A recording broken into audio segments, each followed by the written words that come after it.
Hey, fourth graders, happy Friday. It's Friday. Yep.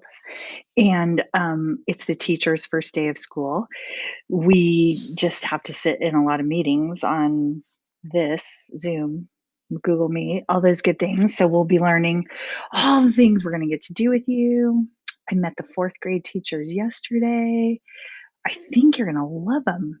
Three of them are amazing. There's one, I don't know about her, little bit nutty, but you survived a year with me. You should be just fine with her. I think, yeah, not a problem at all. All right. That's about all I know. Nothing exciting. Just did a lot of work yesterday. Okay, but I'm so excited because, well, somehow, some days, maybe I'll get to see you for real. Okay. Yesterday, remember they were in Paul's bedroom and they saw the men outside the house and they were coming to the door. Yes. I hope Paul's mom doesn't answer the door, but they didn't have a ring in those days, so she may not know, you know, that it's strangers at the door who are causing problems for Paul and Francine. So this is a little concerning. So let's see what happens. Chapter 7. The doorbell rang. Standing close together in Paul's room, they listened to his mother's quick footsteps across the hall and the rattle and squeak of the door opening. Mrs. Rhodes? The deep male voice floated up faintly from downstairs. Yes? The voices were almost impossible to hear from where they stood. Paul beckoned silently, and he and Francine crept across the upstairs hall to the top of the stairs. We'd like to talk to you for a few minutes. May we come in? But who are you? What do you want? She sounded slightly alarmed. We're here on important government business. If you just keep calm, there won't be any trouble.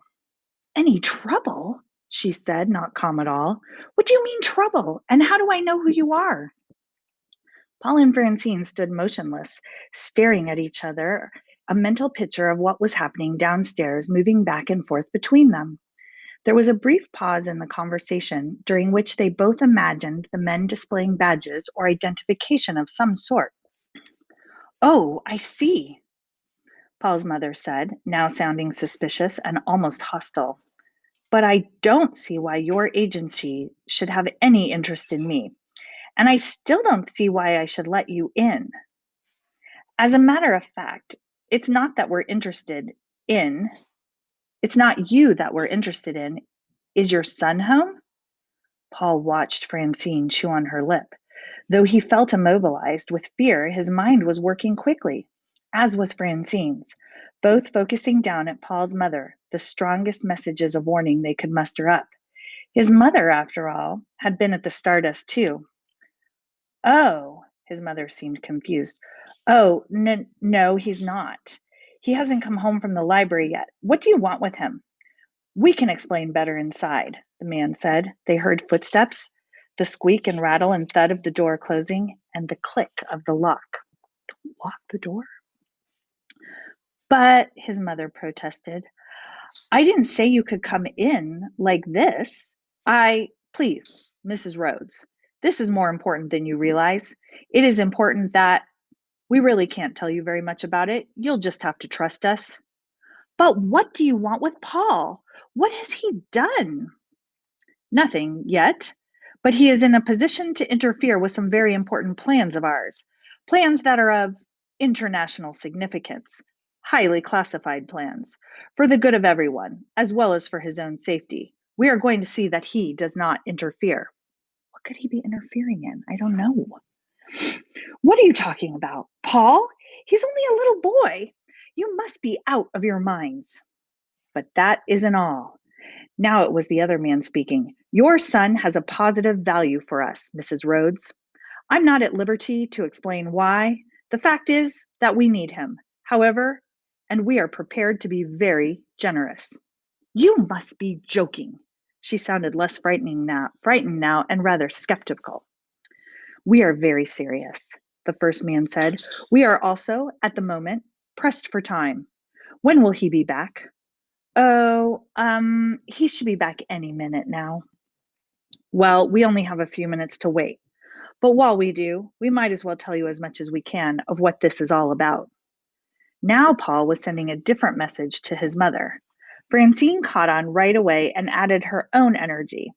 And amazingly, in a few seconds, his own mother said, "Well, why don't we go into my study? We'll be more comfortable there." "You're sure he'll be back soon? He has no plans for this evening?" "I'm expecting him and one of his friends for dinner, and we always eat at the same time every day. They should be down here in a few minutes." She almost gave him away. The voices faded as they moved toward the rear of the house.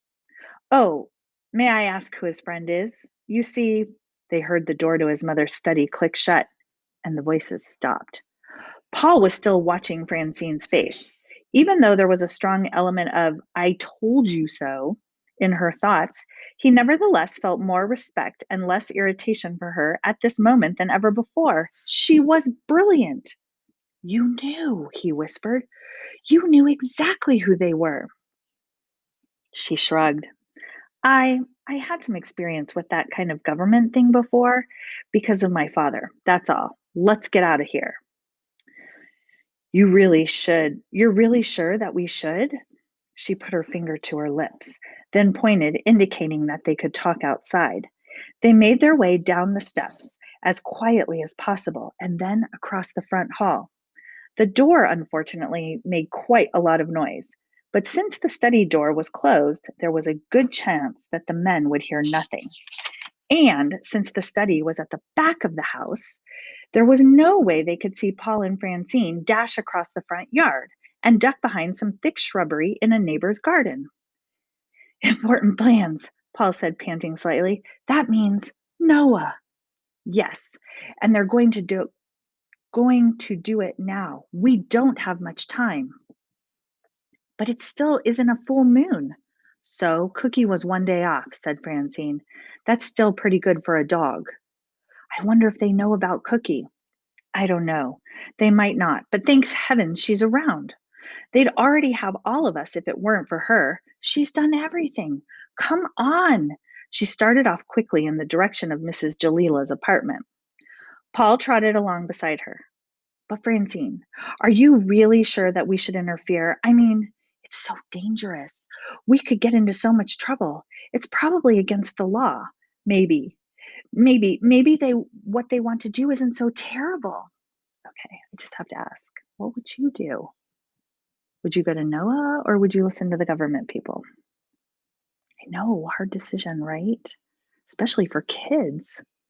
I can't even make that decision and I'm a big kid. I don't imagine middle-sized kids like you. Okay, I'll get over it. But Paul, don't you see? They're not giving us any choice. We have this special gift, and Noah has that fantastic power. We have to be able to decide for ourselves how to use it, and so does Noah. But once they get hold of us, it will be too late. They will be telling us what to do. Paul was thinking hard. Logically, he was beginning to see that once again, Francine was right. I guess if they meant to let Noah use his powers in his own way, they wouldn't be afraid of us interfering. I mean, they obviously want to keep the whole thing a secret. That's what gives them away. And it shouldn't be a secret. It shouldn't be highly classified. It's a wonderful, important thing that everybody should know about. Right. "Now you're catching on," said Francine. With her purposeful expression and her hair blowing back in the gathering evening wind, she looked suddenly just the way she did in the dream. "I swear, Paul, for somebody who's so good in school, it sure takes you a while sometimes. I mean, it's just like you said before. Anybody who has control of Noah and keeps it a secret could do anything. They'd have such an incredible amount of power to control other people." Right. Do you feel me controlling you now? Are you getting my message? Hmm, it's working. "Yes," said Paul slowly, "and Noah will only be safe if the whole world knows about him." The sky was purple now, the moon huge and bright and hanging low over the horizon. It was quite dark under the sighing trees, and all at once the street lights flickered on. Paul was reminded of the menacing swirling lights in the dream. What could they mean? I wonder what your mother was thinking, said Francine. It was pretty amazing the way she told them you weren't home, and then she got away from the door.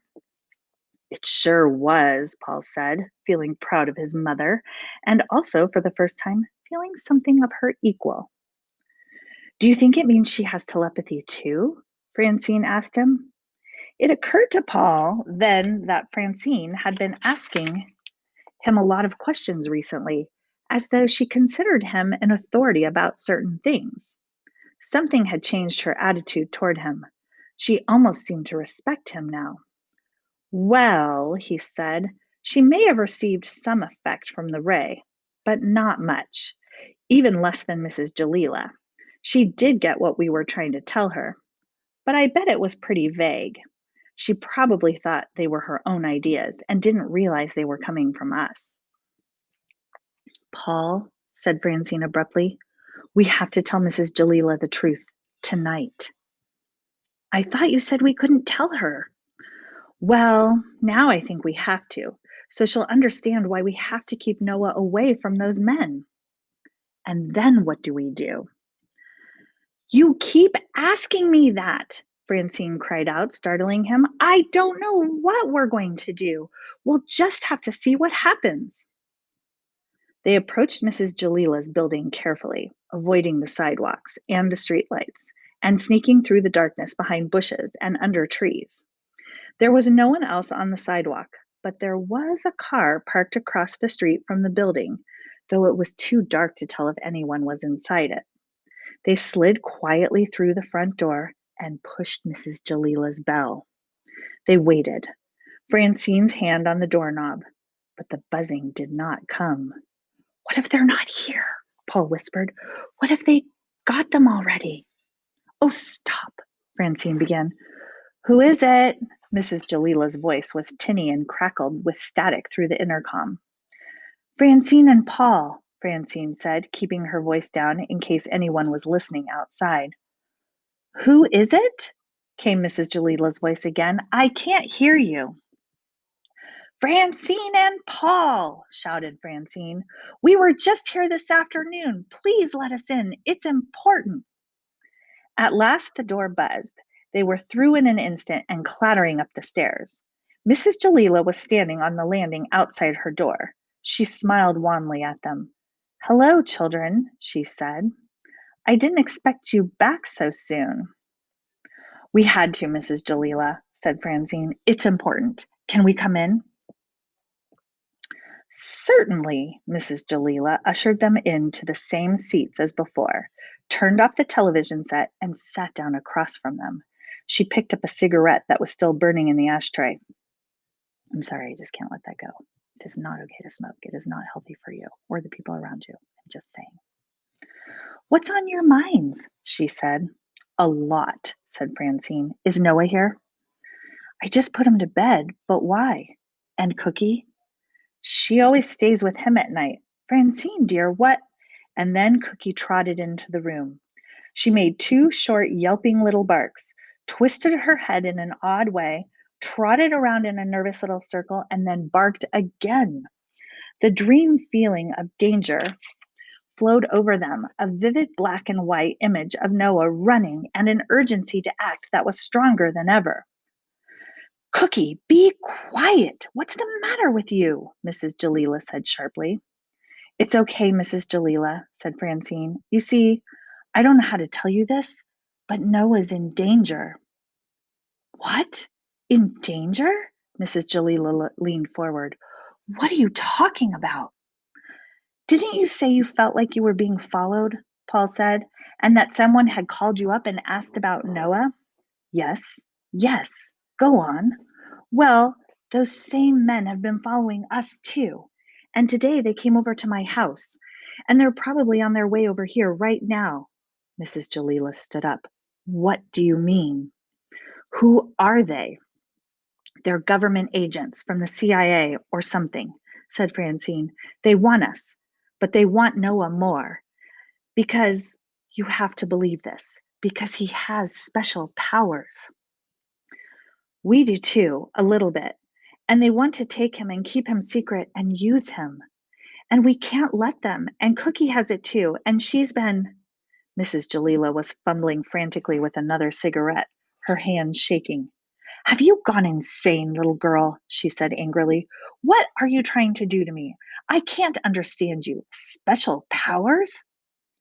But you've seen it yourself. You've probably been seeing it for years, said Paul. Don't you remember this afternoon? The flowers? They floated right into our laps. Noah did that. I know you saw it. Mrs. Jalila closed her eyes and shook her head. But but that isn't real. It's just it's just me. It's just something wrong with me. It doesn't really happen. But we saw it too, Mrs. Jalila, cried Francine. It's real. You are not crazy. We both saw it. Mrs. Jalila ran her hand through her hair in a confused manner. But but that's impossible. No, it isn't, said Paul. And that's not all Noah does. He's telepathic. He can tell what we're thinking. He can probably tell what you're thinking. And he can send his thoughts to us. It's because of that UFO you saw when you were pregnant with him. And we were there too, in that same motel. And it affected us. And those two men want to make him use it for. The doorbell rang. Don't answer it, cried Paul and Francine together. But this is all nonsense, Mrs. Jalila murmured, moving slowly into the hall in a kind of daze. Maybe there is something to what you're saying about Noah, but I don't understand why you're so upset. Why would those people want to hurt him? Her hand was poised at the button beside the door. Don't answer it, Francine pleaded. But I'm expecting company, said Mrs. Jalila, sounding angry again. Don't tell me what to do in my own house. And I'm afraid it's time for you to go. She pressed the button. They heard the buzzer go off below. Then, heavy footsteps running up the stairs. Mrs. Jalila was clearly surprised. That doesn't sound like Ethel, she murmured. It's not Ethel. It's those men, said Francine in a furious whisper. And now they're going to get in. Cookie growled deep in her throat and urged them to follow her into Noah's room. Don't tell them we're here, Francine whispered to the now completely confused Mrs. Jalila. And don't tell them Noah's here. Tell them he's out of town, visiting a relative or something. Please. They left Mrs. Jalila standing helplessly by the door. As the first knock sounded and ran after Cookie, she led them down a narrow corridor and into a small bedroom. It was dark, but there was enough moonlight coming through the window for them to see Noah sitting up in bed in his white pajamas. Paul closed the bedroom door quietly. Cookie hurried over to Noah, who hugged her and then looked up at Paul and Francine. He grinned happily and clapped his small hands together with excitement, and then greeted them with a flash of vivid, welcoming orange. A teddy bear bounced twice on the bed beside him, then did a slow somersault in the air and tumbled to the floor at their feet. Okay, it's pretty cool that he can do that, but I would be completely freaked out.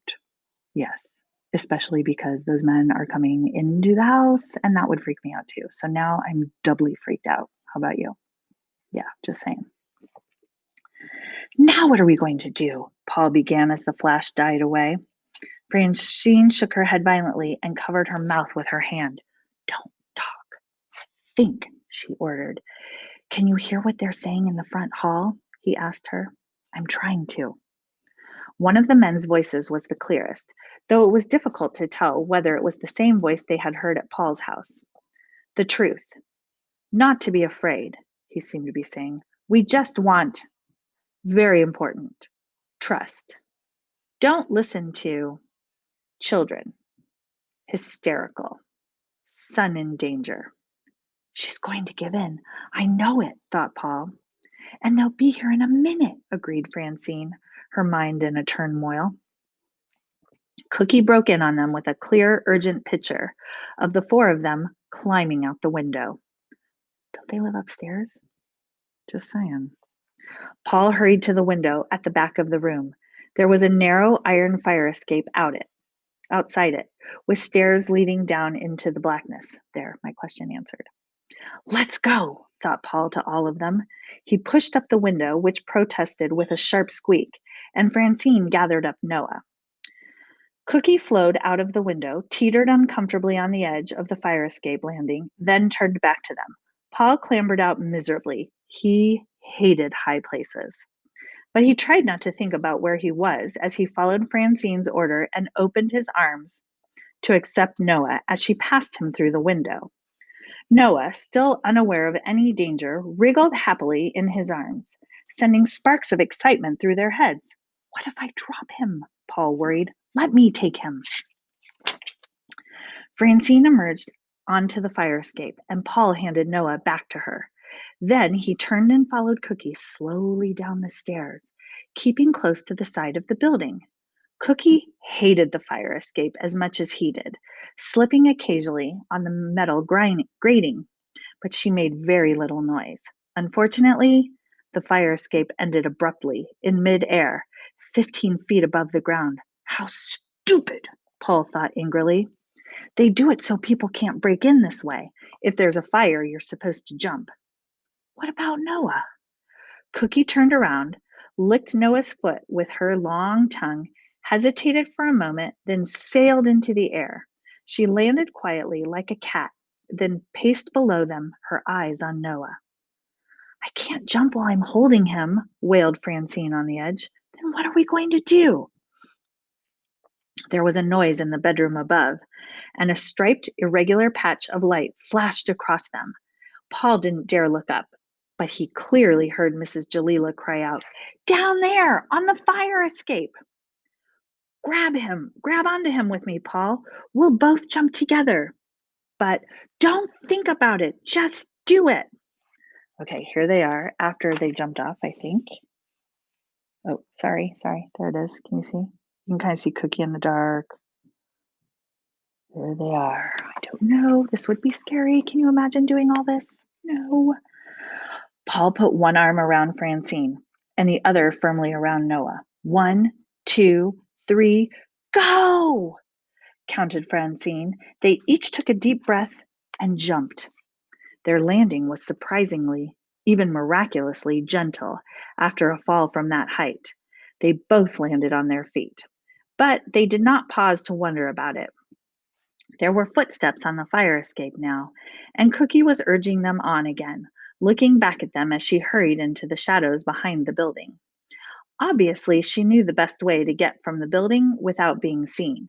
Francine tightened her grip on Noah, who still seemed to think the whole thing was a marvelous game. And without looking back, they stumbled after Cookie into the darkness. Oh my goodness, what are you thinking? Do you think people are going to get him? I don't know. And guess what? That's the end of the chapter. And guess what else? It's Friday. And guess what else? You have to wait 2 days to hear the next chapter, but I'll be back. So have a great weekend. Do something fun. Try to stay cool because it's hot. And I will see you on Monday. Have a great one, guys. Bye.